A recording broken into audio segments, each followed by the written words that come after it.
కాకినాడ జిల్లా పిఠాపురంలో అన్యక్రాంతమైన రైతు బజారుపై మున్సిపల్ అధికారులు చర్యలు తీసుకున్నారు. మున్సిపల్ కమిషనర్ మరియు మార్కెట్ యార్డ్ అధికారులు రైతు బజార్ను ప్రక్షాళన చేయించి మున్సిపాలిటీ స్వాధీనం చేసుకున్నారు. ఈ నేపథ్యంలో పిఠాపురం మున్సిపల్ కౌన్సిల్ అత్యవసర సమావేశం అలాగే municipal vice chairman Suryavathi Ramarao అధ్యక్షతన నిర్వహించారు. పట్టణంలోని రైతు బజార్ పరిస్థితి, భూ ఆక్రమణ నివారణ అంశాలపై కౌన్సిల్లో చర్చ వేడిగా కొనసాగింది. ఈ సందర్భంగా 10వ వార్డు టీడీపీ కౌన్సిలర్ నగేష్ చేపల మార్కెట్ అభివృద్ధి పనులపై ప్రశ్నించగా, రైతు బజార్లోని షాపులను కొంతమంది వ్యక్తులు అక్రమంగా ఆక్రమించి అద్దెకు ఇస్తున్నారని తెలిపారు. ఈ విషయాన్ని పలుమార్లు మున్సిపల్ కమిషనర్ నామ కనకారావుకు విన్నవించుకున్నట్లుగా వారు చెప్పారు. వెంటనే చర్యలు తీసుకోవాలని డిమాండ్ చేస్తూ టీడీపీ కౌన్సిలర్లు నాగేష్, రాయుడు శ్రీనివాస్ నేలపై కూర్చొని నిరసన వ్యక్తం చేశారు. దీనికి సంబంధించిన కమిషనర్ కనకారావు తక్షణమే చర్యలు తీసుకుంటామని ఆయన హామీ ఇచ్చారు.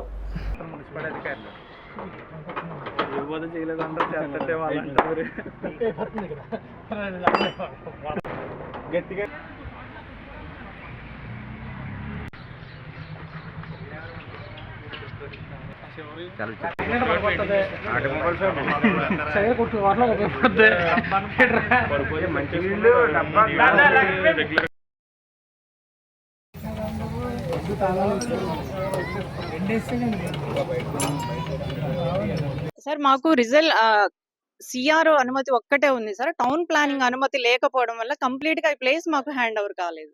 టౌన్ ప్లానింగ్ అనుమతి లేకుండా కట్టడాలు ఎలా కట్టారు? అంటే మాకు మీరు ఒక డిపార్ట్మెంట్ సిఆర్ రిజల్యూషన్ తీసుకున్నారు సార్. అప్పుడు ఈ శంకుస్థాపనకి అన్ని డిపార్ట్మెంట్ల అధికారులు వచ్చారు. తర్వాత అడిగారు సార్, సిఆర్ టౌన్ ప్లానింగ్ అనుమతి అడిగినా సరే ఇవ్వలేదు సార్. మాకు నాకు తెలియజేయడం జరిగింది. దీని పూర్వాపరాలను పరిశీలించి కౌన్సిల్కి తెలియజేయడం జరిగింది. దీని యొక్క పూర్వాపరాలు ఏంటంటే, ఇది 2010-12 మధ్య కాలంలో కౌన్సిల్ తీర్మానం మేరకు 67 సెంట్లు ఎల్పి నెంబరు 67ను అనుసరించి 67 సెంట్లని వీళ్ళకి మార్కెటింగ్ కమిటీ వారికి అభివృద్ధి కొరకు అప్పుడు కేటాయించారు.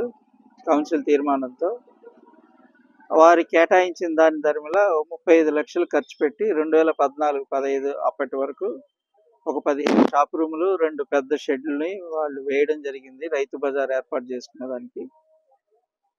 ఇక్కడ ఏదైతే రాజుగారి కోటలో ఉన్నారో లేఅవుట్ అప్పుడు ఏదైతే వేశారో ఆ లేఅవుట్కి సంబంధించిన వ్యక్తులు అందరూ కలిసి ఇది layout reserved open space, Rythu Bazar పెట్టడానికి లేదని కోర్టును ఆశ్రయించారు.